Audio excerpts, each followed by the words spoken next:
ಶ್ರೀ ಗಣಪತಿ ಶಾರದಾ ಗುರುಭ್ಯೋ ನಮಃ. ಲೋಕ ಸಮಸ್ತ ಸುಖಿನೋ ಭವಂತು.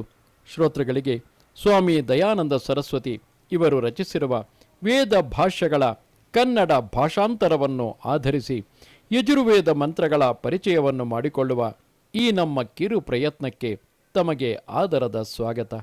ನಾವೀಗ 3ನೇ ಅಧ್ಯಾಯದ 28ನೆಯ ಮಂತ್ರವನ್ನು ಗಮನಿಸೋಣ. ಸೋಮಾನಂ ಎಂಬ ಈ ಮಂತ್ರದ ಋಷಿ ಪ್ರಬಂಧು, ಬೃಹಸ್ಪತಿ ದೇವತೆ, ವಿರಾಟ್ ಗಾಯತ್ರಿ ಛಂದಸ್ಸು, ಷಡ್ಜ ಸ್ವರ ಮತ್ತೆ ಆ ಜಗದೀಶ್ವರನನ್ನು ಏತಕ್ಕಾಗಿ ಪ್ರಾರ್ಥಿಸಬೇಕು ಎಂಬುದನ್ನು ಈ ಮುಂದಿನ ಮಂತ್ರವು ತಿಳಿಸುತ್ತದೆ. ಸೋಮಾನಗೋ ಸ್ವರಣಂ ವೇಣುಹಿ ಬ್ರಹ್ಮಣಸ್ಪತಿ ಲಕ್ಷೀವಂತಂ ಯ ಔಷಿಜಃ.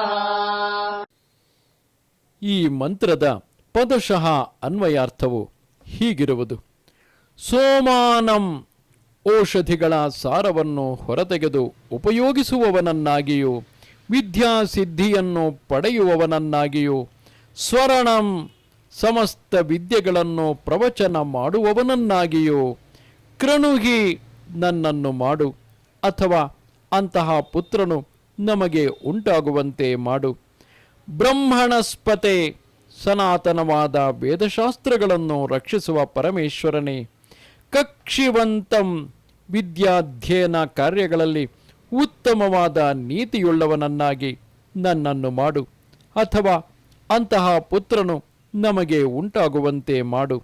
ಯಹ, ವಿದ್ವಾಂಸನಾದ ಯಾವ ನಾನು, ಔಷಿಜಃ, ಸಮಸ್ತ ವಿದ್ಯೆಗಳನ್ನು ಅಭಿಲಷಿಸುವವನ ವಿದ್ಯಾಪುತ್ರನು, ಅಂದರೆ ವಿದ್ಯಾ ಸಂಬಂಧದ ಪುತ್ರನು ಆಗಿದ್ದೇನೆಯೋ ಅಂತಹ ನನ್ನನ್ನು ವಿದ್ಯಾಸಿದ್ಧಿಯನ್ನು ಪಡೆಯುವವನನ್ನಾಗಿಯೂ ಸರ್ವ ವಿದ್ಯಾ ಪ್ರವಕ್ತಾರನನ್ನಾಗಿಯೂ ವಿದ್ಯಾಧ್ಯಯನ ಕಾರ್ಯಗಳಲ್ಲಿ ಉತ್ತಮ ನೀತಿಯುಳ್ಳವನನ್ನಾಗಿಯೂ ಮಾಡು, ಅಥವಾ ಅಂತಹ ಪುತ್ರನು ನಮಗೆ ಉಂಟಾಗುವಂತೆ ಮಾಡು. ಈ ಮಂತ್ರದ ಒಟ್ಟು ಭಾವಾರ್ಥವು ಹೀಗಿರುವುದು: ಪುತ್ರನು 2 ವಿಧವಾಗಿ ಇರುತ್ತಾನೆ. ಒಬ್ಬನು ಔರಸನು, ಅಂದರೆ ಶರೀರ ಸಂಬಂಧದಿಂದ ಹುಟ್ಟಿದವನು. 2ನೆಯವನು ವಿದ್ಯಾ ಸಂಬಂಧದಿಂದ ಹುಟ್ಟಿದವನು. ಎಲ್ಲ ಮನುಷ್ಯರು ಇದಕ್ಕಾಗಿ ಈಶ್ವರನನ್ನು ಪ್ರಾರ್ಥಿಸಬೇಕು.